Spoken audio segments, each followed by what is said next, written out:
Good morning. As Black History Month draws to a close for 2023, we thought it would be interesting and enlightening to talk to two very innovative and successful African-American entrepreneurs. Both businessmen are squarely focused on the future of their industries and preparing the next generation of talent to embrace a wide range of opportunities. Today on Spotlight, a conversation with Harold Martin, Chairman and CEO, Martin Technologies, and Dr. William F. Prickard, Chairman of Global Automotive Alliance, headquartered in Southwest Detroit. It's Sunday, February the 26th. I'm Chuck Stokes, and this is Spotlight.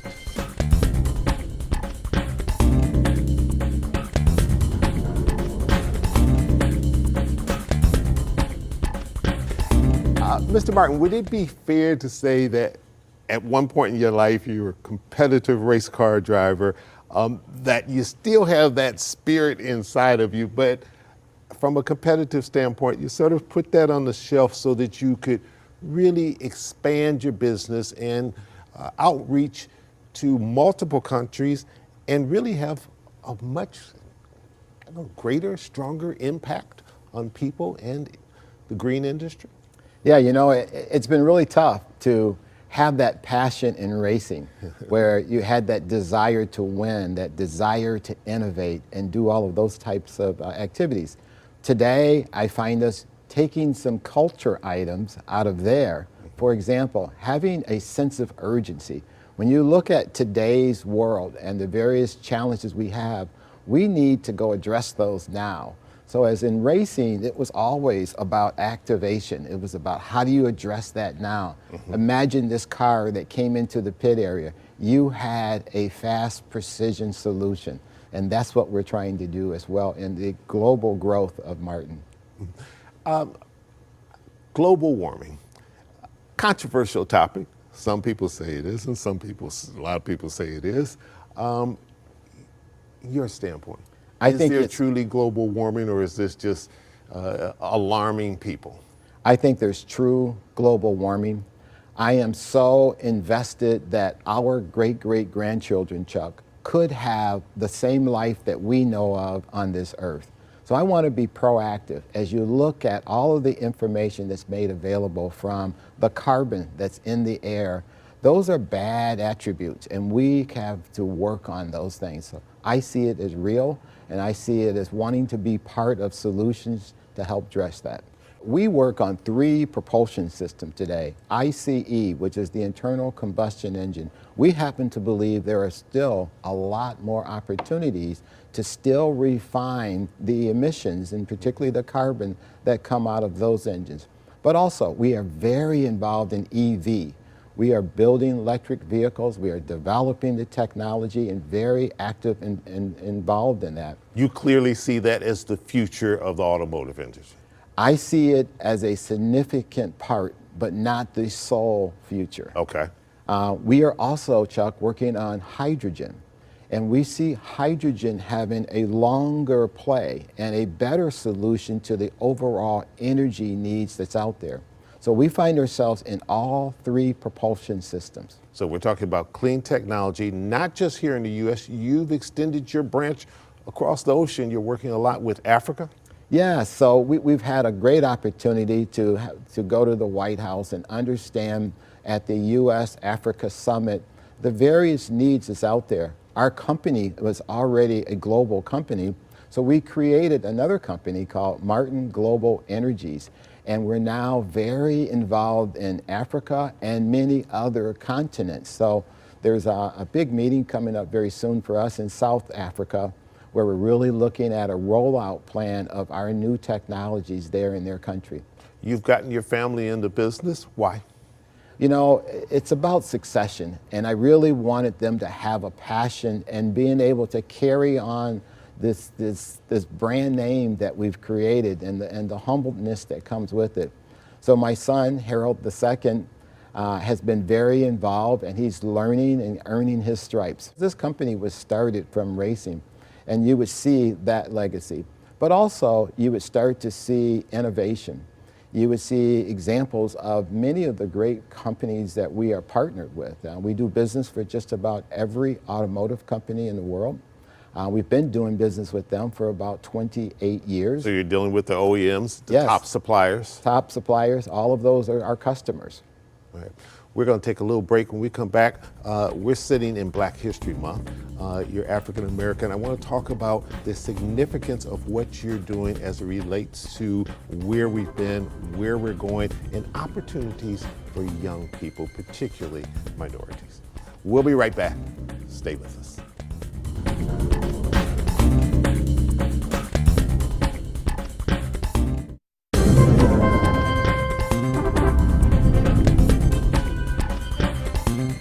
Mr. Martin, we just came off the heels of Autorama down at Huntington Place. A lot of excitement, a lot of pretty fancy cars out there that people are interested in. But in addition to that, you were a keynote speaker at one of the events, and you're in the process of launching a program for young people that I think kicks off in April with the Detroit Public Schools or the Detroit Public School System in this area. Tell us a little bit about that and why you're doing it. So Chuck, I'm so heavily invested in young people. We truly want to create a succession strategy for them. Mm-hmm. And as we think about some of the other things strategically we've done in our company, we just announced an 8-year plan that takes college students that fit into our co-op program. 4 years, we're going to give them a co-op job, and then after the 4 years, they actually become employed by Martin. So it's a commitment that we're making to college students. But also, we recognize that some students aren't ready for college. So we want to start engaging in them earlier, and not just at high school level, but at middle school level. So therefore, that's why we were very excited at the Autorama to announce an engagement plan where students are going to be able to come to our facilities and watch what we do. In some cases, they'll see the examples of building the cars, designing the cars of the future, and take an early interest and engagement. So I now want to go and give them They don't know these opportunities exist. I want them to see a career path. I want them to understand the importance of math and science and all of these, and how we utilize those in our workspace, and how much we're counting on them to engage in it and to be part of that. There's a wing of your business, I think I read, that is not just up under the hoods of cars, that's also about developing new developments, communities, housing, that is going to embrace this type of clean energy. That's right. Clean energy is just so important, and we want to be part of that. And so therefore, we're today getting involved in what's called a hydrogen hub. And in that hydrogen hub, it's going to have the ability to create hydrogen, store hydrogen, distribute hydrogen, and we have a chance for these students to actually see some of that and be part of those evolutions and help us to become the leaders of tomorrow. Have you been able to partner with like the state of Michigan and other entities that say that they really want to embrace people like yourself who have the knowledge and have the wherewithal and have the money to be able to do these type of things? We certainly have had engagement. I can say there's still opportunities to do more, and we really look forward to that. And you know, in attending the U.S. Summit, I realized that this is a global challenge. And so what we have an attraction to now are people coming to Michigan or other states from around the world to be part of that. So we want to be thought of as the leaders of the world and be that attraction that says this is the best place to work around the world, and come in and embrace that. But also, we want to be able to have career paths that could cause our employees to go anywhere in the world and be very talented and well regarded. If people want to get more information, they can go to, I assume, the website for your company? HaroldMartin.com. All right. And we'll be back with another entrepreneur right after this.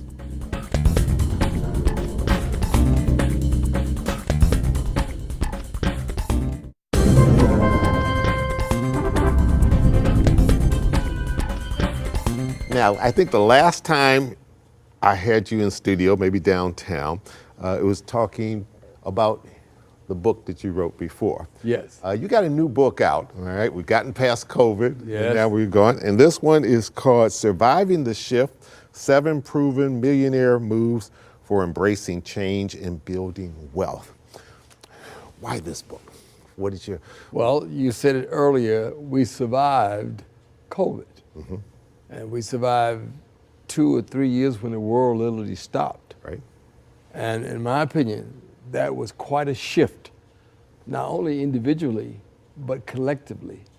And businesses had to pivot, change, or disappear. And those that pivot and change, I think, have done reasonably well.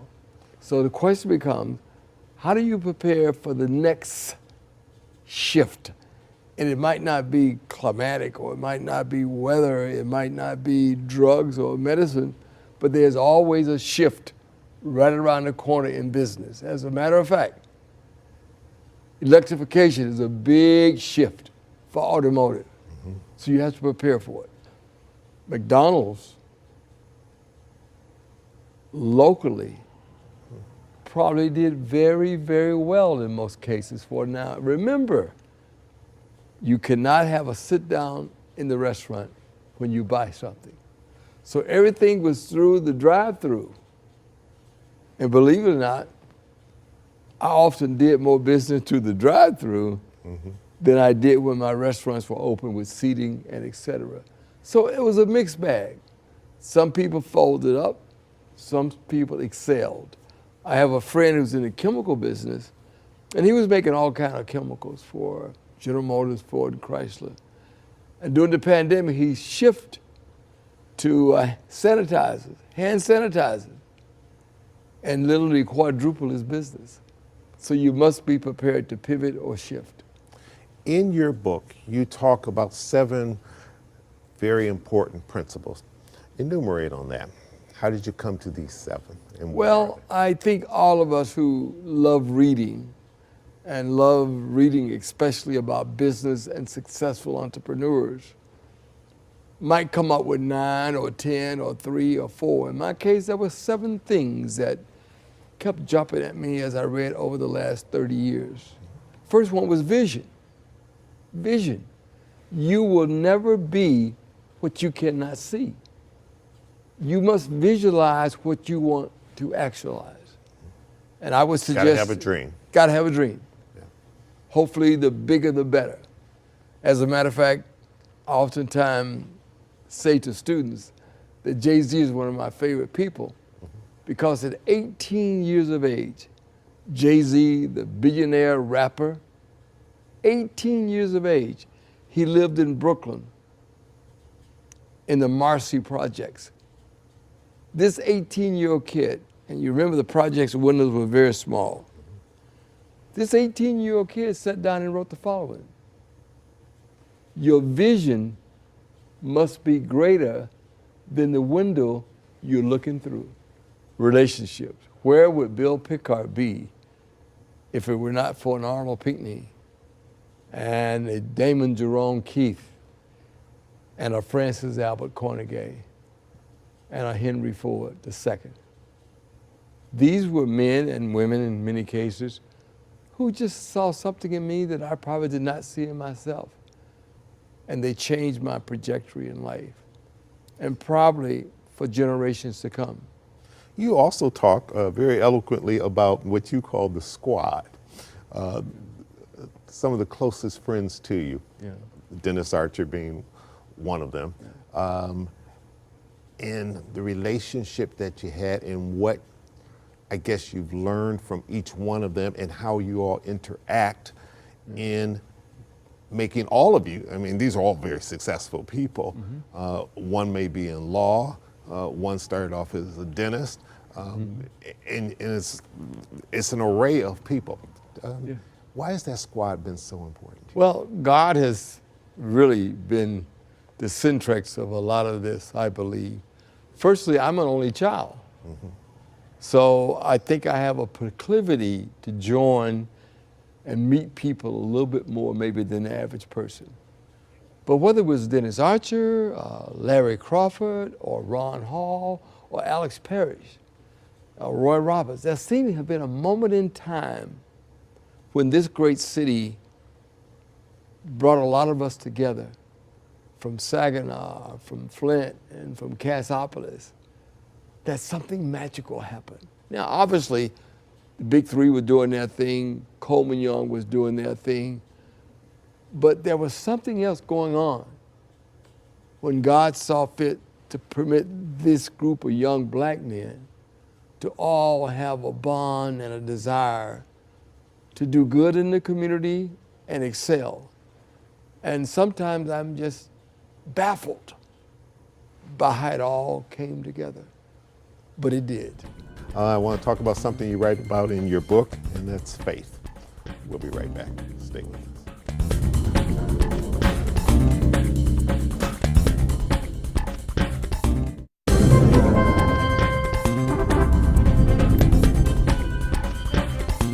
And welcome back to Spotlight, talking to Dr. Bill Prickard. He's written a new book, Surviving the Shift.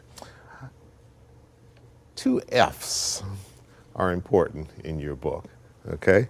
One is failure, and one is faith. And you talk about when you went to a conference at Harvard University, and you went through the whole conference, and no one ever talked about failure, but you made it a point to talk about that in your book. What is it that people who want to be successful entrepreneurs should know about that? Well, faith and failure are 2 very important aspects of life, entrepreneurship or life. For an example, I have a quote that I use a lot. Failure is never final, and failure is never fatal, and success is never final. Failure is never fatal. It doesn't kill you. But success is never final. Because there are people who become successful, they win the lottery, they win $30 million, trillion, and 4 years, 2 years, 6 years later, I won't talk about NBA basketball players, but failure should be the catalyst for change. I like what Denzel Washington has to say about failure. He said, if you get knocked down 9 times, you get up 10 times. The foreword to your book is written by Freddie Haynes, the Reverend Dr. Freddie Haynes, phenomenal minister across the country, quite a following. And you tell a story about when you were in 8th grade and you heard the Reverend Dr. Otis Moss speak, graduate of Morehouse College. Why was what he said to you so impressive at such a young age?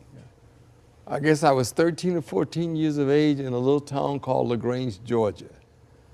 And ironically, Dr. Moss was from LaGrange, but he was a student at Morehouse. And in those days, we had a little graduation for 8th graders, you know, you're going into the 9th grade. So we had a graduation.